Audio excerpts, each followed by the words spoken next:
Hi, I'm Joe Himmeley, and today I'm at Gadsby's Tavern in Alexandria, Virginia. And I'm David Bell, the architect for the ice well we did about 10 years ago. So David, tell me about this project and how you got started on it. So we had done a bunch of work for the city of Alexandria, and they asked us to take a look at how they could improve the ice well. It was renovated for the bicentennial in '76 to honor the history of the ice well and let people see into it. But it was a brick enclosed cage essentially that went down a little bit lower than where we're standing right now. So you raised the ground up to where it is now? So we lifted up. There's actually drainage below these stone tiles. Okay. There's a sump pump below here because we were trying to address problems with water infiltration. And then we kept the ice well exactly the way it was, opened up, which we didn't touch the ice well one bit. But we used the structure that they had there and recreated it so that it represents the ice well below. So you see in the paving patterns up above. So we created this amphitheater effect of carved stone that allows a tour guide to talk to a larger group and tell them about the ice well and allow people to actually see into the ice well from here. Some of the ideas we had to evoke the idea of ice and water was to give you the effect of this being sort of eroded from water down below grade. The lights are like blocks of ice. Yes. So all of this was trying to evoke the whole idea around the feature that's here. This is all bluestone, which is not an uncommon thing in this area for curbs, so it's related to the sidewalk. And then you have the rubble stone foundation of the building that gets exposed, so everything below that elevation is essentially stone as part of our work.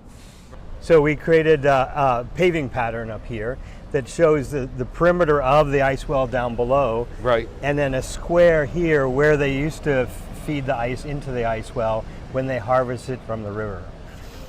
This end here actually goes into a tunnel that goes directly into the kitchen. Wait, you're telling me there's actually a tunnel that goes through here? Yeah. That's how they used to go and get the ice? Yeah, it's still open below. You can get into the ice well from inside the kitchen of the basement. Very cool.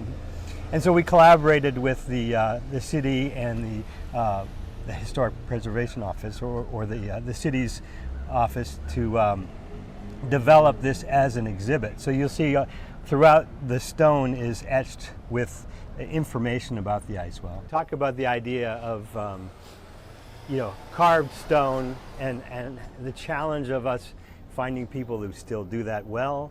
You can see some of these things, like this was an ad from the newspaper.